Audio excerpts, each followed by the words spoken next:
Some of you might have gone into the game of Football Manager 22 and thought training hasn't seen any changes. Well, on today's show, I'm going to tell you that there are.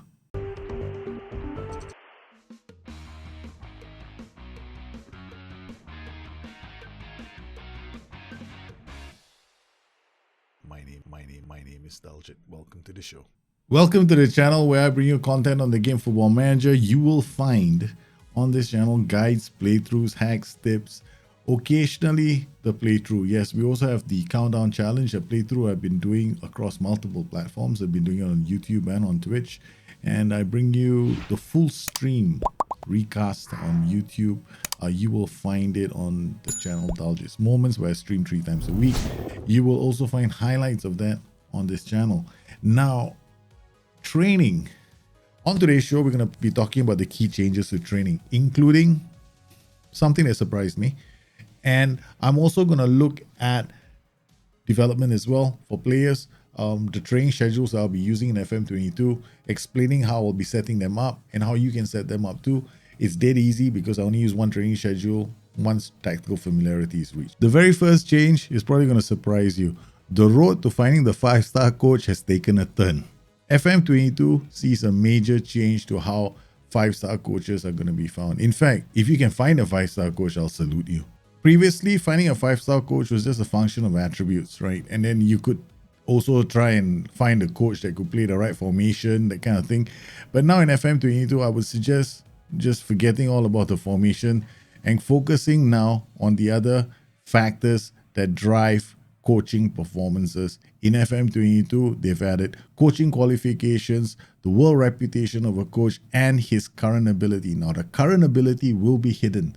You will not be able to access the current ability unless you have the in-game editor, or you get a skin that is able to display his current ability, which is a hidden attribute in the game. Finding a 5-star coach is not going to be easy because you're going to be looking for a coach that's got high world reputation, the Continental Pro license, high current ability, and all the attributes in alignment. If you can find yourself a few 4.5-star coaches, that's going to be good enough, because you will find that there are a few in clubs like Lazio, Milan, and Juventus, and getting them to come over might be a bit of a challenge. If you're the sort that's always after a 5-star coach, you're probably not going to be very happy. But if you're the sort like me who's happy with a 4-star and a 4.5-star, you'll be fine.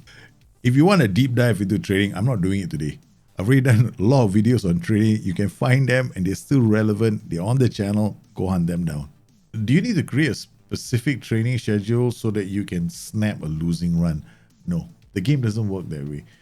Training schedules and sessions work to improve your attributes. When you improve your attributes, then these have a knock-on effect on your tactics. But the time taken to improve your attributes can take 10 months, right? So we're not looking at turning a game around simply because you went and put in a session of attacking wing play before you met United over the weekend. No, it's not going to give you a miracle performance. The sessions that you need leading up to these big matches that can give you a helping hand with an upcoming bonus are basically match preparation activities. But you can't double up on them. You can't have attacking movement for an entire week, right? It doesn't give you a bigger benefit. The benefits don't stack. Let me run through my sessions really quickly for FM22. As you can see, nothing has changed. This is still bootcamp from FM19. You only use it for the first week. Once the first week is done, you stop using it. Otherwise, you're going to have to think about insurance policies for your players. Once the first week is done, switch over to this. This is a balanced early season training schedule, which works on tactical familiarity. We've got all these components for match preparation in there already to give you a slight bonus for upcoming matches. And along with that, players will be working on their individual roles when they use match preparation activities like attacking movement and defensive shape.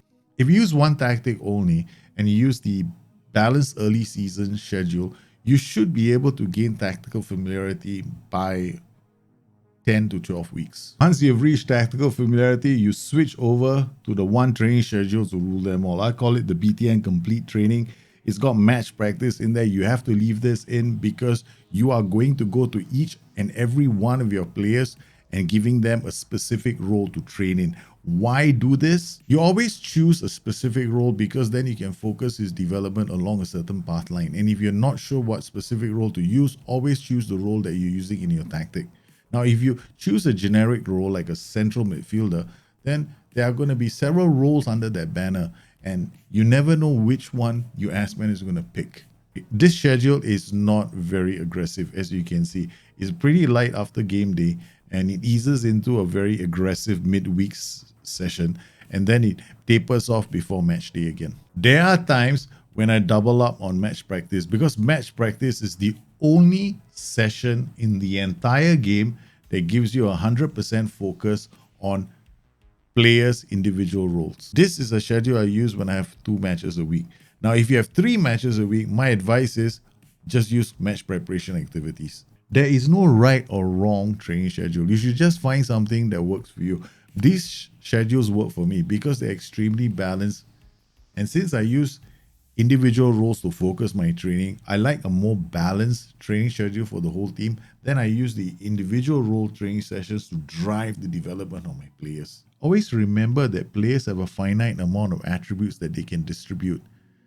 And if you were to go out there and give a player a training program that hits every single attribute, and then you choose an individual role training session that hits the maximum number of attributes as well, then you're going to get a jack of all trades, master of none. All right, and this is the worst thing that you can do to your youth. But that's going to be the subject of another video, because we don't want this video to be a long thesis on training. Well, I hope you enjoyed today's show and you found it useful. If there are any questions, you guys know where to find me. You guys please stay safe, stay healthy. I'll see you again soon. Bye-bye.